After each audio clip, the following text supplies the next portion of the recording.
Electronic Mag TV, toute l'actualité de l'électronique en vidéo sur le web. Bonjour et bienvenue sur Electronic Mag TV. Aujourd'hui, je reçois Monsieur Pierre Tellier. Bonjour. Bonjour. Alors, vous êtes chef de produit marketing M2M chez Orange Business Services, Oui, c'est bien ça? Oui, c'est bien cela. Alors, si vous êtes là aujourd'hui, c'est pour nous présenter votre nouveau portail M2M. Oui, tout à fait. Nous allons donc lancer à partir du 19 mars 2012 un nouveau portail M2M donc pour nos clients dans différents secteurs d'activité. D'accord. Alors, ce portail, vous le lancez là le mois prochain. Ça a été un développement long. Ça s'est passé comment? Alors, nous sommes partis d'une feuille blanche sur laquelle nous avons dessiné les nouveaux services en écoutant nos clients tout d'abord, puisque c'était des besoins concrets que nos clients avaient. Ces clients travaillent dans des domaines différents, dans le secteur de l'énergie, dans le secteur du transport, de la logistique, de la domotique, de la télématique, de la monétique. Donc il était donc important qu'on puisse couvrir l'ensemble des besoins des clients qui sont très différents d'un client à un autre. D'accord, très bien. Alors, j'allais vous demander donc à qui s'adresse ce portail. En fait, il s'adresse à un éventail, un panel très très important. C'est exactement. Il s'adresse à un éventail très large. Nous avons un monde et un écosystème dans le M2M qui est très complexe et très large. Nous pouvons avoir affaire à des éditeurs de logiciels, des intégrateurs, des clients qui font de la vente sur étagère et également en fait des clients dans le domaine de la logistique, de la sécurité.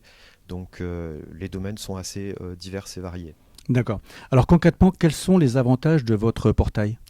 Alors, les avantages du portail, c'est tout d'abord en fait vous donner des exemples pour bien comprendre en quoi consiste ce portail. Lorsque vous êtes directeur d'une société où vous allez faire de la vente sur étagère, vous avez besoin pour vendre votre produit de connaître la couverture réseau qui sera utilisée par votre client au moment où il va découvrir son produit et l'utiliser. Donc sur ce portail, dans la brique autodiagnostic, nous avons en fait un élément qui est la couverture réseau, qui permettra au client de saisir une adresse ou plusieurs adresses et d'obtenir la granularité de l'état du réseau. Réseau 2G, 3G, voix, data. Ce qui permettra en fait d'assurer au client que le produit pourra être utilisé à l'endroit où il va se trouver. Très bien. Un autre avantage, il peut arriver aussi à certains clients de vouloir maîtriser ses coûts. C'est très important et c'est l'un des bénéfices du portail.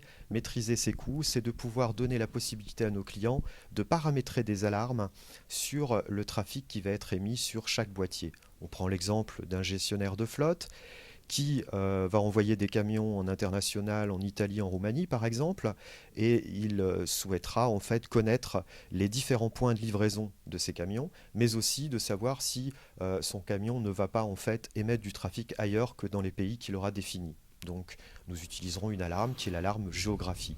Il existe aujourd'hui 5 types d'alarmes proposées dans le bouquet autodiagnostic. D'accord, très bien. Alors justement, vous parlez de bouquet autodiagnostic, de briques. Donc ça, c'est l'architecture de votre site, c'est ça? Exactement. Il y a d'autres briques, j'imagine? Oui, tout à fait. Nous avons en fait 2 bouquets. Un bouquet autogestion qui réunit en fait la partie commande. Vous pouvez commander des lignes directement sur le portail. Vous pouvez également administrer les profils. Ce qui est important pour une société, c'est de pouvoir donner des accès sécurisés par métier. Il est important, par exemple, de pouvoir, pour un service client dans une entreprise, de donner des possibilités d'accès en consultation, en modification sur certains services. Donc, d'où ce service d'administration des profils. Nous avons également le suivi de communication qui donne la possibilité de donner les communications de façon agrégée par type de communication pour avoir une maîtrise des coûts. Nous avons également la possibilité d'un référentiel de connectivité où là, ce n'est pas Orange qui s'adapte à la culture du client, mais c'est le client qui conserve sa propre culture avec ses propres données. Donc il est tout à fait customisable par le client en introduisant, en important ses propres données. Et nous avons également la possibilité de donner au client l'activation de la ligne sous différents modes, des modes test, des modes option premier trafic qui permettent au client de ne pas être facturé tant que le boîtier n'a pas été livré au client final. D'accord. Ça, c'est la partie autogestion. Et nous avons la partie autodiagnostic qui, elle, est constituée de plusieurs briques pour faire du diagnostic, notamment la couverture réseau, ce que j'avais cité juste précédemment. Également les alarmes, mais nous avons également la possibilité de localiser les boîtiers en multisim, très important pour des sociétés qui souhaitent savoir si les boîtiers n'ont pas été déplacés ou s'ils sont bien opérationnels. Et nous avons la possibilité d'avoir un historique des communications, appel par appel, à jour J, sur une période glissante de 6 mois. D'accord. Et ces briques, comme vous le dites, donc autogestion, autodiagnostic, c'est gratuit, c'est payant? Alors, autogestion est un service totalement offert. À partir du moment où vous avez une carte SIM M2M, on vous délivre l'accès gratuitement. Et la brique autodiagnostic, elle est payante à 1 € par ligne et par mois. D'accord, très bien. Alors, vous disiez que ce n'était pas, en gros, à vos clients donc, de s'adapter à votre portail, mais que c'était Orange qui, en fait, s'adaptait aux demandes de vos clients. Oui. C'est-à-dire que c'est un produit qui évolue, il est évolutif? Exactement, il est tout à fait évolutif puisque les différentes activités dans le M2M et surtout dans les entreprises évoluent. On le voit à travers du e-call avec le système de panne européen. On le voit aussi à travers les ascensoristes qui vont être obligés de doter tous leurs ascenseurs à partir de l'année prochaine. C'est une législation européenne qui permettra de suivre grâce à un boîtier les évolutions de l'ascenseur, s'il y a des pannes ou pas. Donc nous sommes obligés aussi de nous adapter, donc d'ajouter d'autres briques, d'autres couches dans le bouquet autogestion et autodiagnostic. C'est clair qu'aujourd'hui, c'est un produit qu'on va retrouver. Il y a un spectre vraiment, encore une fois, très très large dans beaucoup de domaines.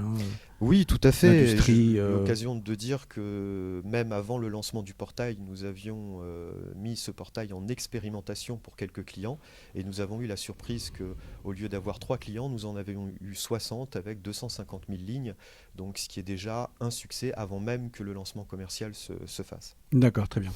Alors, vous allez participer prochainement, donc dans 2 mois, au mois d'avril, au salon Machine to Machine? Oui, comme chaque année, nous participons au salon M2M. Nous sommes implantés en tant qu'opérateur dans l'écosystème où là, on retrouve effectivement le monde des éditeurs du logiciel, les intégrateurs et les entreprises. C'est toujours des journées très riches en événements. Donc vous serez là pour répondre aux internautes qui auront besoin d'informations sur ces produits? Exactement, et avec grand plaisir. Très bien.